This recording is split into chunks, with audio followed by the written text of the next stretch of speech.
Y en los próximos minutos vamos a hablar del liderazgo de Donald Trump, de cómo se ha construido ese liderazgo y de cómo es posible que sean los 4 próximos años de Donald Trump como inquilino de la Casa Blanca. Nos acompaña en los próximos minutos el periodista David Cay Johnston, premio Pulitzer y escritor del libro Cómo se hizo Donald Trump. Hi, welcome. Thank you, Alma. Nice to be here. What is your evaluation of Donald Trump's election campaign this time? What difference have you seen in his political profile compared to 2016? Well, 13 million fewer Americans turned out to vote. That's probably the single most significant thing. Secondly, Donald persuaded people that hordes of criminals from Mexico and Honduras and Venezuela are coming over the borders, raping and murdering, even though that's not at all true. And then thirdly, he continually pressed the claim that America's economy is a disaster. The Economist magazine in London did a cover story a few weeks ago that the American economy is the marvel and envy of the world. America has done much better since Biden became president economically than any other major country. But Donald is very effective at persuading his followers to not trust legitimate news by serious journalists and to trust him. What difference do you expect from his term this time in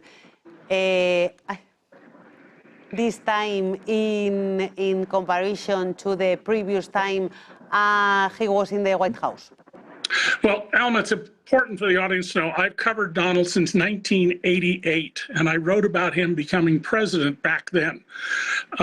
The last time around, Donald did not expect to win. He wasn't prepared. He didn't have people lined up. This time, he has something called Project 2025, a blueprint for his administration. He has a large team of very ideologically motivated people who want to turn America very much to the right, to end benefits for the poor, the disabled, children, the elderly, that is, people who can't fight back, and to change America's position in the world from being a beacon of light for democracy, however imperfectly, to a friend of dictators like Putin, Xi, and Kim. What common elements can you detect between Donald Trump and Elon Musk? Well, both of them are very wealthy men, although there's no evidence that Donald Trump is actually a billionaire. Elon Musk is the richest man in the world.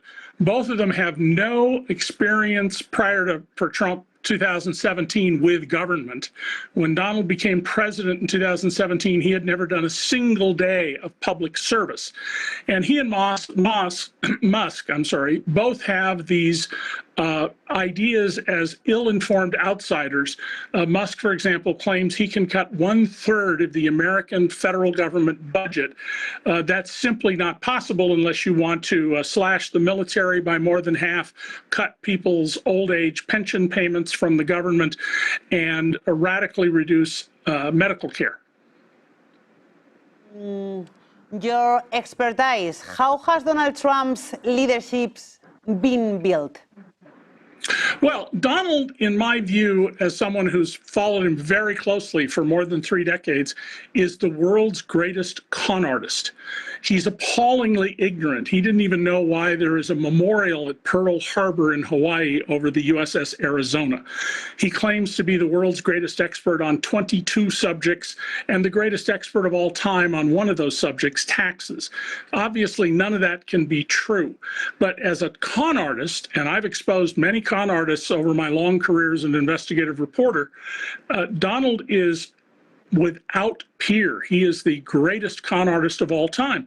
And he has persuaded large numbers of Americans who don't read books, half of whom read at the level of a 12-year-old or younger, that he is their savior. And he, in fact, has called himself, I'm the only one who can save you.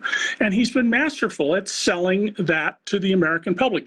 I do want to point out, he didn't have a mandate, a landslide victory like Ronald Reagan in 1984 or President Johnson in 1964.